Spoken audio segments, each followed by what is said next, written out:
Serving Parkersburg, Marietta, and the entire Mid-Ohio Valley. You're watching WTAP News at 6.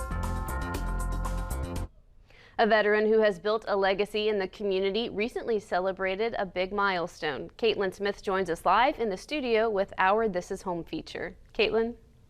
For this week's This Is Home, we meet a 95-year-old World War II veteran who calls Washington County home for many years. This Is Home, sponsored by Riverview Credit Union. Bob Morris has called the Mid-Ohio Valley home for over 92 years. Morris came back to New Matamoros after serving as a sergeant with the military police during World War II. He says coming home was not a hard decision. I wanted to sign up for 4 more years, and I said, no, the only thing I want is a ticket to New Matamoros. And they kind of laughed, and I got on the boat and started for the United States. When Morris came home, he worked as a carpenter up until retirement. He put his work with wood to use, building his own home where he still lives today. He also stayed busy since his retirement working in his wood shop. In fact, he says that in just the last 2 years, he has built 82 porch swings for people. Morris says he is always willing to help a neighbor in any way needed, whether that is lending a hand or lending a tool. Well, just grew up here and liked it here and got good neighbors and can't ask for any better place to live, quiet. Morris has built a strong legacy. He and his late wife have 11 children, 20 grandchildren, 33 great-grandchildren, and even 3 great-great-grandchildren. About 170 of Bob's friends and family recently came out to celebrate his 95th birthday. And although it was a significant day for many, Morris said it was just like any other day. In the studio, I'm Caitlin Smith, WTAP News. This is Home. Thanks, Caitlin. The First Lady of the United States is on her way to Honolulu this weekend. Our Washington News Bureau reporter Peter Zampa tells us the purpose of this trip.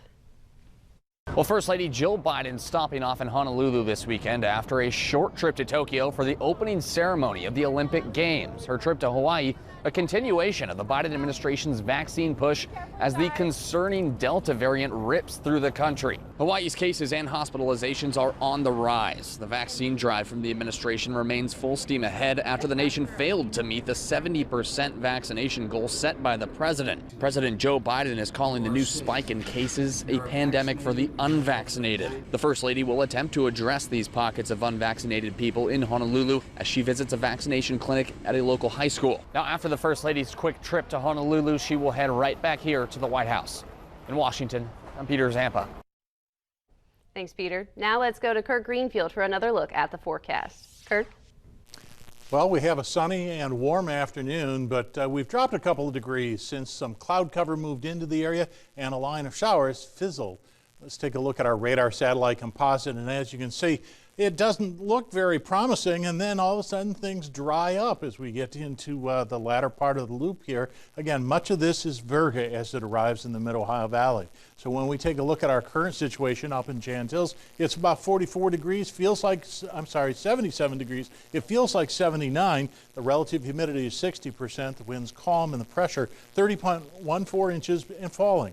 When we look at the local temperatures, again, we're at 77, so's Zanesville, 81 in Athens, 83 for Huntington, 82 for Charleston. So there's not a great deal of variation, and we are a bit cooled off by that cloud cover. Calm conditions right now, but elsewhere there's about 6 miles per hour. Not even a hint of any radar echoes at this point. We have to tilt up to the Great Lakes before we start to see some scattered showers. And again, these are not moving in our direction, so that's the closest rain we've got in the area. High pressure has been our friend, but it's also trapped the pollutants over the region for a while in the last week. In fact, yesterday, the entire state of Indiana was under a air quality issue. And although this is deteriorating, it could also inspire a couple of concerns, but not in the Mid-Ohio Valley. That's the good news. We continue to see just a little bit of breeze passing through, changing the air. Futurecast suggests that we'll see some clear periods yet tonight and then some cloud cover as we get into Saturday. Again, it'll be on again, off again. For the most part, it'll be a mix of sunshine and clouds until we get to Sunday. Then it thickens up, more clouds with some scattered showers as we get into Sunday morning. So it's not a bad pool day. In fact, anytime you're in July, you can enjoy the pool. 82 or so this afternoon, mostly sunny. And you could repeat this for tomorrow because the temperature is only going to go up. So our forecast says for tonight, 62 for the overnight low, mostly clear conditions, but not completely. A full moon as we get into the evening. It should be big and bright and pretty. As we look into tomorrow, we'll jump in our temperatures up to almost 90 degrees. It'll be mostly sunny, but again, it'll be on again, off again through the course of the day.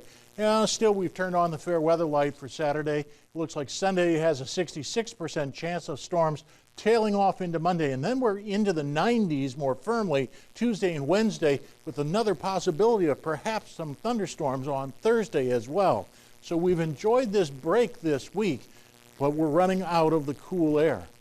Tonight's winner for the Sketch of the Outdoors contest, sponsored by People's Bank, is 3 Foxes in the Sun by Emma Hicks, age 7, from Parkersburg. If you'd like to enter the daily contest, submit your digital copy of your child's outdoor artwork on our WTAP webpage. Look for the entry Sketch of the Outdoors and follow the directions to upload and enter. A new winner is drawn each weekday and presented at both 6 and 11 p.m. newscasts. Phyllis? Thank you, Kirk. Still ahead, we hear from people what they think of the Cleveland baseball team's name change from the Indians to the Guardians. Next at 6.